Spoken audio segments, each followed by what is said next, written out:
llamado mal de las vacas locas fue producto de la alteración hormonal y genética de las vacas para consumo humano, con el fin de aumentar la productividad y rendimiento de los animales. Y las consecuencias fueron lamentables, reflexionaba Salacaín al recordar un paseo por la zona turística del Parián en el mes de mayo.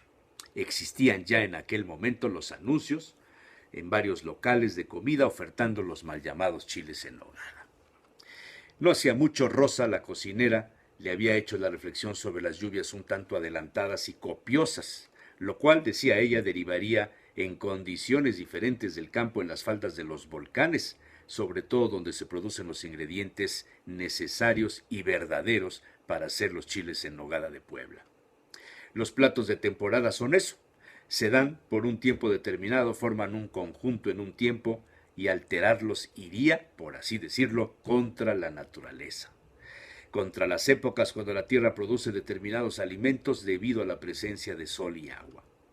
Si las recetas conocidas sobre el picadillo para rellenar chile en nogada utilizaron los productos de la temporada alrededor de la fecha de San Agustín, estamos hablando de agosto, no de mayo. Luego entonces la alteración para beneficio de la comercialización se ha convertido en un peligro, en un agente de riesgo para conseguir un platillo exitoso engañando al comensal. Salaquén reflexionaba sobre la gravedad del caso. Apenas unas 2 semanas antes, algunos restaurantes considerados serios habían presentado ya la temporada de los chiles en nogada en Puebla. El aventurero fue a Cholula, buscó frutas de Calpan, no las encontró aún. Buscó nuez de Castilla, aún estaba sin rajar el fruto. Buscó chiles del tiempo, vienen en camino, le dijeron, aún no han crecido. No conforme con las respuestas y la ausencia de los ingredientes, Salacaín se apersonó a las calles de vendedores informales de alimentos alrededor de la iglesia de la Merced, llamados en Puebla estos vendedores ambulantes.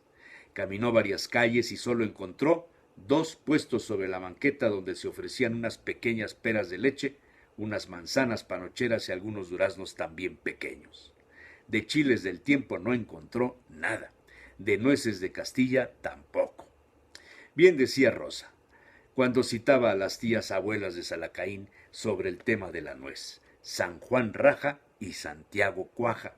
Esas eran las referencias para indicar cuándo iniciaba la temporada de cosechar la nuez y las frutas propias para la elaboración de los chiles en nogada.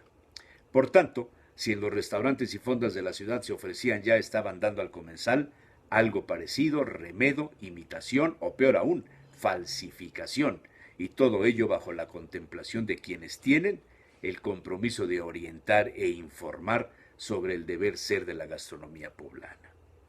El abuso de los falsificadores de chiles en nogada es tolerado en primera instancia por las autoridades y respaldado por los malos paladares, los extraños, quienes no mamaron la cocina poblana en su origen. A Salacaín le pareció tema de formal reflexión y empezó a cuestionarse y figurarse el panorama hasta dónde los chiles en nogada han llegado sin proponérselo.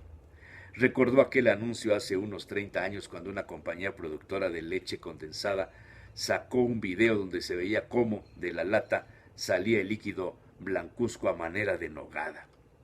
La masificación del chile en nogada, como la del taco árabe, como la imitación de pastas de mole poblano, benefician a un sector, el comerciante sin escrúpulos, y cubren una demanda, la del comensal sin cultura de sabor, y perjudican una historia, una tradición, rebajan la calidad de los productos, los meten en la línea de consumo masivo cuando los chiles en nogada, como los gusanos de maguey, los espinazos, picaderas de chivos de trashumancia, los escamoles y tantos alimentos más, cobran su fama y aumentan su prestigio por formar parte de una época del año cuando es posible comerlos. Sin duda el promotor de tal desgracia es el turismo, no el de temporada, no de aquel conocedor de cuándo, cómo y dónde se debe comer algo. El aventurero por fin contactó con los nietos de los productores amigos de la familia. Les había conocido de chico en San Nicolás de los Ranchos y tenían compadres y amigos por toda la región. Cada año les traían a sus tías y a su abuela la manzana panochera, mediana de tamaño, medio rayada, las peras de leche, con una cáscara entre café y verde, los duraznos y la nuez, por supuesto, y los chiles del tiempo. Tan solo oler la piel de los chiles surgía el ánimo. Se apreciaba un ligero toque de capsicum anum y hierba ahumada inconfundibles. Son las de la zona de San Martín, de Calpan, de San Nicolás de los Ranchos y alrededores. Solo ellos tenían esa característica tan refinada. Y trajeron peras ya en buenas condiciones, duraznos también, pero las manzanas panocheras estaban pequeñas, verdes, y los chiles ni se diga, irregulares de tamaño. Algunos aún no mostraban la punta respingada, otra de las características del chile del tiempo de San Martín. Luego entonces, ¿de dónde sacaban los restauranteros los ingredientes si aún no se estaban produciendo totalmente y en buenas condiciones en la zona de los volcanes? Evidentemente existía una complicidad de intereses con los vendedores de frutas y verduras y la invasión de productos de otras partes. Tan solo comparar el chile poblano por sus regiones de producción permite diferenciar a los de la zona de los volcanes del resto de la entidad. Los de Huixcolotla, por ejemplo, tienen demanda, pero son más picosos y no siempre tienen la punta respingada. Otros estados del país inundan con su producción alterada en condiciones de clima y semilla.